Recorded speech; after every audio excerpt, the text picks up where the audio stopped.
Yang bikin aku heran, kenapa ya kita bisa sepakat menjalani hidup dengan cara yang hampir sama, tanpa pernah benar-benar nanya, kenapa?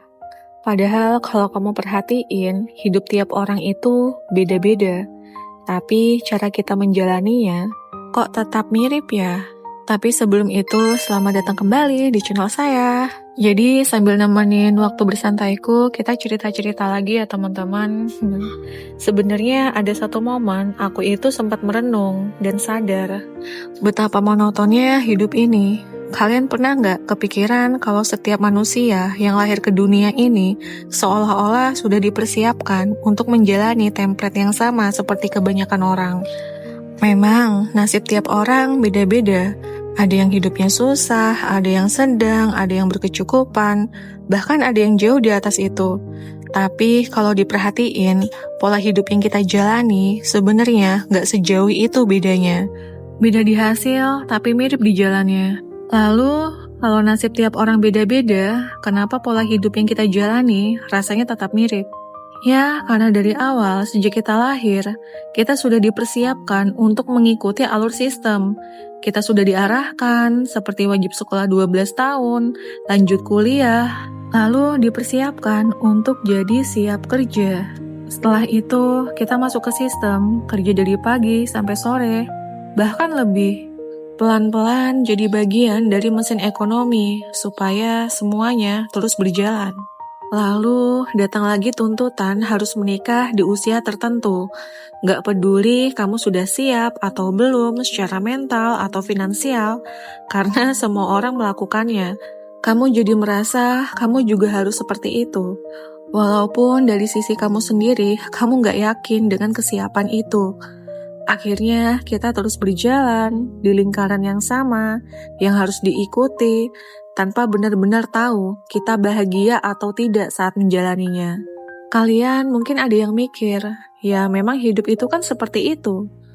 Kalau nggak ada sistem, kita mau ngapain? Kalau nggak kerja, kita hidup dari mana? Kalau nggak menikah, gimana manusia bisa tetap ada? Dan menyalahkan sistem yang sudah berjalan bertahun-tahun, rasanya memang aneh.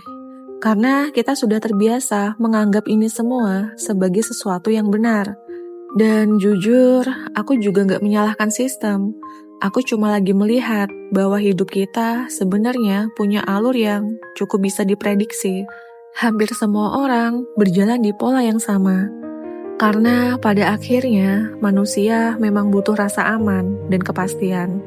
Tapi pernah gak sih di satu momen kamu lagi sendiri, kamu merenung dan tiba-tiba merasa kayak ada yang janggal dari cara kita menjalani hidup selama ini. Secara gak sadar, sistem ini bikin kita terus fokus keluar, mengejar, bekerja, membuktikan, sampai kita sibuk terus tapi gak pernah benar-benar punya ruang untuk jiwa kita sendiri. Apalagi sistem sosial kita itu ngajarin kalau nilai manusia itu dilihat dari seberapa besar pencapaian yang bisa dia tunjukkan. Padahal hidup biasa aja, kebutuhan terpenuhi, dan hati lebih tenang, itu sebenarnya sudah cukup. Memang kedengarannya klise, dan bukan berarti kita nggak perlu punya tujuan. Tapi kalau semuanya terus diukur dari harus punya lebih, kita nggak akan pernah ngerasa cukup. Apalagi sejauh ini, kita sudah terlalu lama hidup di standar yang bikin semuanya terasa kurang. Tapi ini bukan berarti ya kita nggak boleh berkembang. Cuma kadang kita terlalu sibuk mengejar lebih sampai lupa menikmati yang sudah ada. Mindset seperti ini itu sebenarnya membuat kita lebih nyaman dengan validasi dari luar. Karena itu yang bikin kita merasa lebih hidup. Walaupun di dalam diri kita banyak yang rasa capek, kosong, gak dimengerti, dan semua itu kita tekan dalam-dalam. Dan tanpa sadar, kita sendiri yang membentuk cara orang melihat kita. Mereka menghargai kita karena apa yang kita capai, bukan karena kita sebagai manusia. Tapi bukan itu aja teman-teman. Bahkan di setiap kondisi hidup, pola pikirnya sebenarnya juga mirip. Yang ekonominya masih kurang, pikirannya penuh sama rasa takut, rasa cemas, gimana caranya bisa bertahan hidup, dan mereka berjuang mati-matian cuma untuk cukup. Yang ada di tengah, pikirannya mulai ke arah lain, Gimana caranya menjaga yang sudah ada supaya nggak jatuh lagi. Dan yang sudah di atas justru semakin tenggelam, jadi mesin yang harus terus menang, terus membuktikan, tanpa henti. Kalau dilihat, tiga-tiganya beda posisi, tapi satu hal yang sama.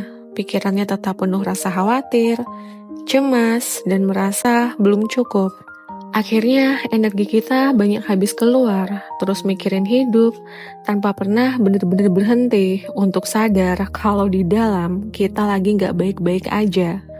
Kadang dari sini aja, pernah nggak sih kalian kepikiran kalau selama ini kita sudah terlalu banyak menyia-nyiakan waktu?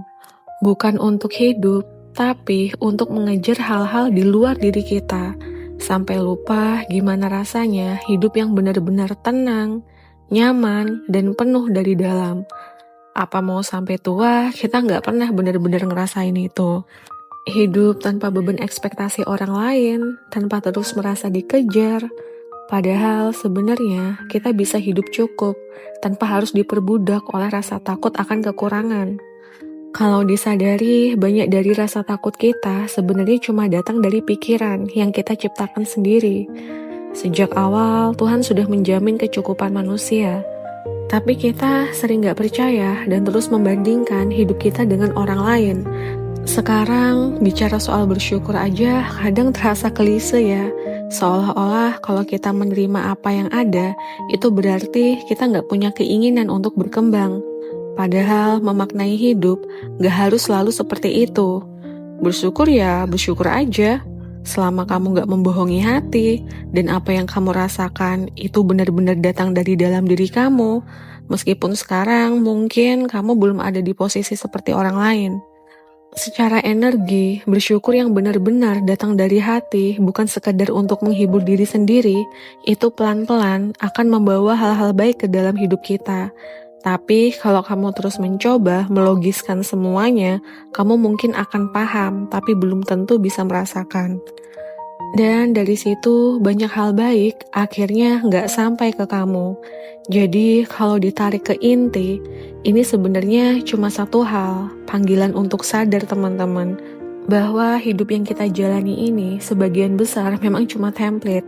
Kalau kamu bisa menjalaninya, tapi dengan sadar, bukan membiarkan template itu menentukan kebahagiaan kamu, karena manusia bukan mesin produksi yang harus terus mengejar target, atau mendedikasikan hidupnya hanya untuk hal-hal di luar dirinya.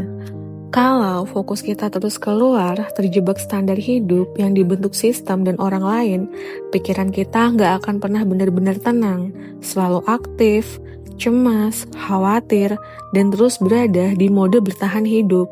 Akhirnya kita lupa gimana caranya menikmati hidup. Padahal hidup juga butuh ruang untuk jiwa kita, ruang untuk diam, merenung, dan menemukan tenang, tanpa terus dibebani oleh ekspektasi yang bahkan bukan kita yang menciptakan. Karena tanpa momen itu, gak akan ada perubahan dalam diri kita. Kita akan terus jalan tanpa sadar bahwa selama ini kita sedang menjauh dari diri sendiri. Dunia luar memang tetap perlu kita jalani. Kita tetap harus beradaptasi, tapi kendali tetap ada di cara kita meresponnya. Kita selalu punya pilihan untuk berhenti sejenak, menarik rem, dan mengembalikan diri kita ke titik yang lebih tenang. Pada akhirnya, yang paling melelahkan bukan hidupnya, tapi pikiran kita sendiri. Saat dunia terus menyuruh kita mengejar, jangan lupa kalau jiwa kita juga butuh tempat pulang.